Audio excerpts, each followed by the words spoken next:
democracynow.org, the War and Peace Report. I'm Amy Goodman.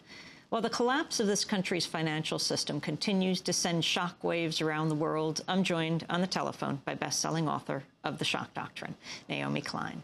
Her latest article for the Huffington Post is called "Now is the Time to Resist Wall Street's Shock Doctrine." Naomi Klein, welcome to Democracy Now! Thanks, Amy. Great to talk with you. Explain, what do you mean?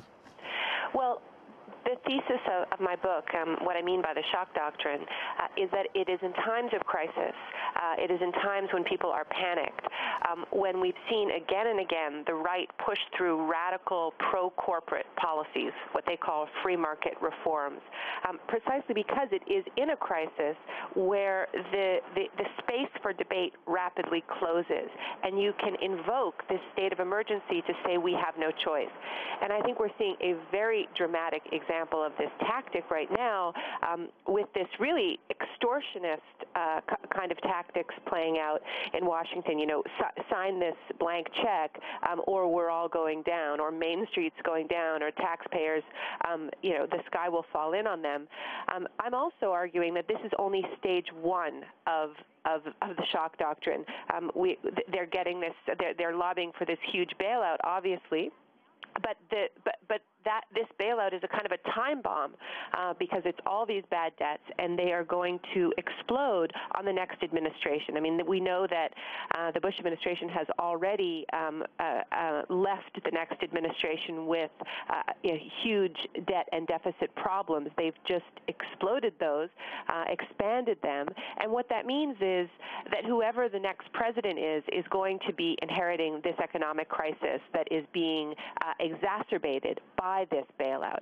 So in the case of McCain, I think if he's the president, then I think we know what he'll do, because we know he wants to privatize Social Security, which is something that Wall Street's been wanting for a long time, another bubble. We know he has said in the first 100 days of his administration, he'll look at every program and either reform it or shut it down. This is really a recipe for economic shock therapy. So while you have all of these trivial issues being discussed in the election season, I think what we're really, under the surface, they're actually being quite clear. They're going to if they take power, it'll be in the midst of an economic emergency. They'll invoke that emergency to push through very, very radical changes. So, what I've been saying is this is not 4 more years of Bush. It's much, much worse in the case of another Republican administration.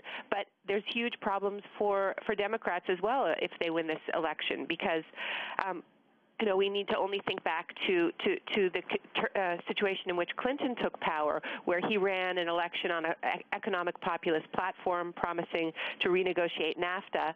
Then there was an economic crisis. Clinton came under intense lobbying by people like Robert Rubin, who's also advising Obama right now. And by the time he took office, he had embraced economic austerity. So people need to understand these tactics, need to put pressure on the candidates, the parties, and reject this tactic. And I've actually been really heartened, Amy, that people are on to these shock tactics and aren't falling for it. And, to the extent that we're seeing a little bit of spine from the Democrats, it is only, as Chris Dodd said, because they're hearing it from their constituents. So people need to keep up this pressure right now. Naomi Klein, one of the things you write about in this piece in Huffington Post is the wish list that comes from former Republican House Speaker Newt Gingrich, laying out policy prescriptions for Congress. Yeah, I mean, there's pressure being put on Congress from Democrats who we've heard the proposals to cap executive pay and to have a moratorium on foreclosure. This is coming not from all Democrats, but from some. But there's something going on the Republican side where you have people like Newt Gingrich, and you also have the Republican Study Committee, which is a group of very influential Republican lawmakers who are saying that they're opposed to the bailout, and they also have their wish list. And I think that it's not that they're going to oppose a bailout completely. It's that they want economic changes, right-wing, pro-corporate economic changes attached to a bailout. So Newt Gingrich has his list. He's got 18 demands. But I think even more important than that is the Republican Study Committee, and I raise this because they've just issued their ransom list.